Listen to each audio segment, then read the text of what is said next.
Have you wondered what it takes to write a really competitive offer when you are competing for a home? Stay tuned, and I'm going to give you some tips right after this.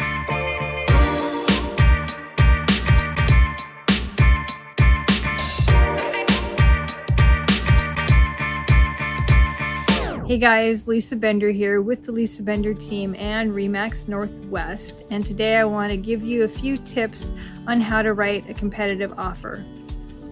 So first and foremost, have the agent that you're working with, your buyer's agent, the one that's representing you, give the listing agent a call and find out what the seller needs. Now, some things are pretty obvious, like if the house is vacant, that seller probably wants a very fast closing, because they have carrying costs by having that house, the mortgage, the utilities, upkeep of the yard, that sort of thing. So for them, a very fast closing could be important. Or though, if they were just purchased it less than 2 years ago, they actually may need it to close after the 2-year point. So that's why it's important for the agent that's representing you to find out more about what the person on the other side needs. And that's how you craft a win-win offer. Okay, so that's first and foremost. There may be a situation where the seller hasn't even figured out where they're going to move. So maybe you can offer something to give them some breathing room to find their next home. Then there's the escalation clause. So the escalation clause, we have a form for it. Some agents and their sellers don't want to use it because it is kind of a confusing form. But the general gist of the form is you say as a buyer, hey, I'm willing to pay X amount more than your highest offer, but not to exceed this maximum price. And so you are definitely showing them all your cards, like, hey, here it is. I'm willing to actually go up to this super high amount, but you're also hedging your bets. They do have to provide a copy of the competing offer. They can't just say like, oh my gosh, what a coincidence that you were willing to go up to this price. You know, you're going to beat this other offer, and that was the maximum price of our other offer. Wow, isn't that crazy? No, they actually have to send a full copy, nothing redacted, so that you can verify that that's a legitimate arm's length offer that you were competing against. And sometimes people want to know, like, well, what should be my maximum? That's all going to be case by case, and it's also going to come down to what you're comfortable with. And only you are going to be able to know your, I call it the no regrets price. And a no regrets price is basically where you say, okay, I won, yay, and you don't also feel though like, oh, I overpaid. You can feel like, okay, I'm paying a fair price. I loved that house. I'm just really excited that I got it. If you don't win, then you can honestly say, I wasn't willing to go any higher. I'm okay with this outcome. Obviously, someone else wanted that house more than I did, or I maxed out whatever my payment could be, whatever it was. But only you really know your no regrets price. The thing of a no regrets price is that you know you're going to be sad if you don't win, but you also know that you put your best foot forward. So that would be something for you to discuss. If it's, you know, more than one person, you guys need to really come to an agreement on where you're comfortable. But the escalation clause is great for that, because the other option is sometimes a seller will call for what's highest and best. So they say, like, we have multiple offers, and so everyone, you have a chance to change your offer and submit your highest and best. The problem with that is that now you're basically bidding against yourself, and it could turn out that you pay $10,000 more than their other best offer. So from a seller's perspective, it can seem like a good idea to call for highest and best, But the flip side of that is that sometimes buyers will be conservative because of not even knowing what they were competing against. So I personally think that escalation clauses are great. It's sort of like eBay, and it's a really good way to, like I say, hedge your bets, and then also provide the appraiser with some extra data points to say, like, the market value is clearly this because we got these offers. Some other ways to make your offer more appealing to a seller is waiving contingencies. Now, we as agents, do we love it when you waive contingencies? No, we don't. We don't really want that.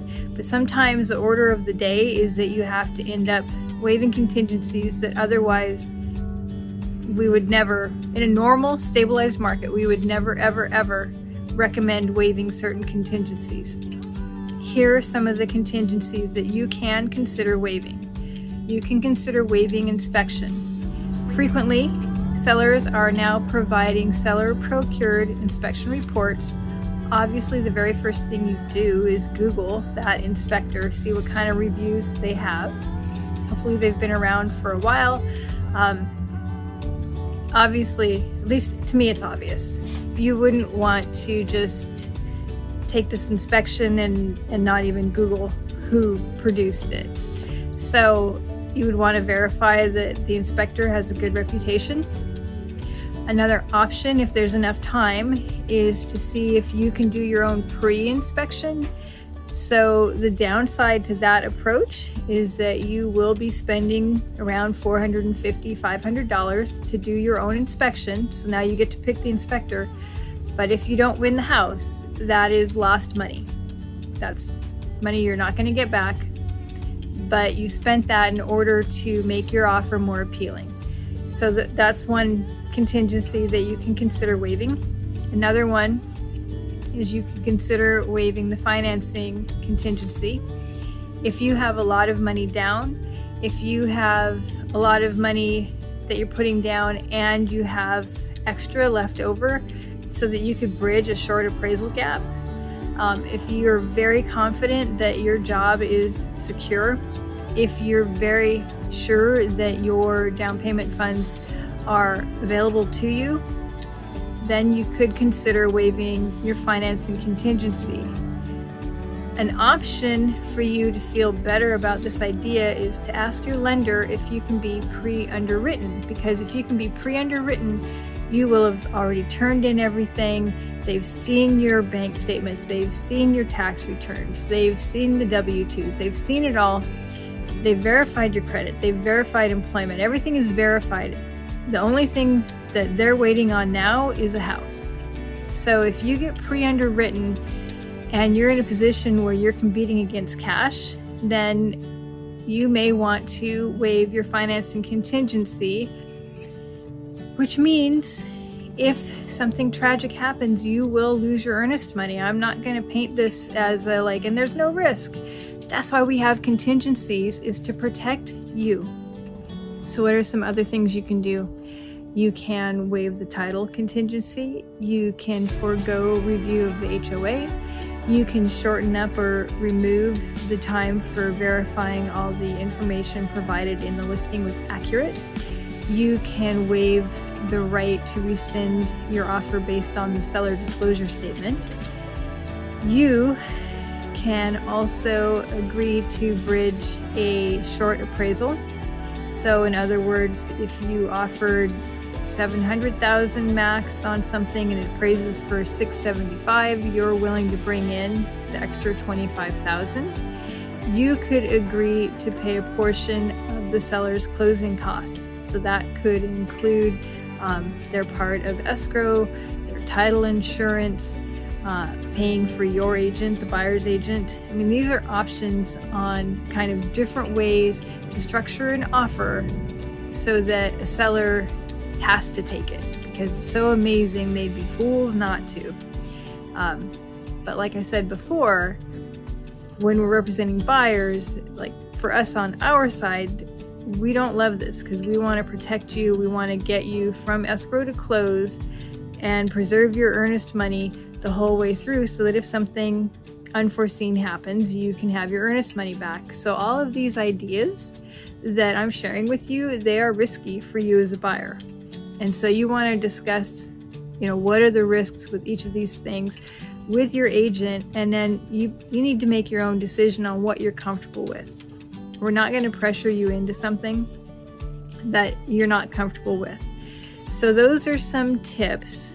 There's some more nuanced bits that we can talk about in person on how to structure things, but just overarching, basically what you want to do if you want to win the day is offer as much as you can and waive as many contingencies as you're comfortable with, and then try to structure the offer so that it works for the seller.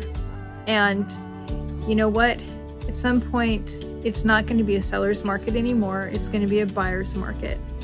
And at that point, the tide will have turned, but we don't know when that's going to happen. We don't know what the interest rates are going to be.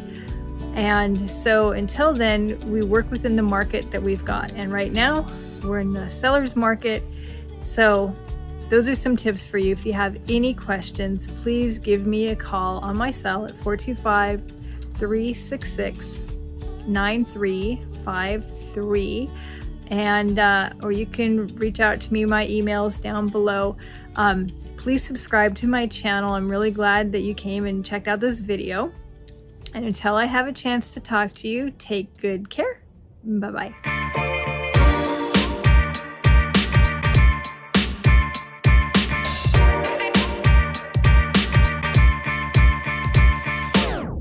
Sometimes to win the day, you have to step out on a ledge. So that's the whole, gosh, there's more to this than that, but gosh darn it, I was really on a roll too.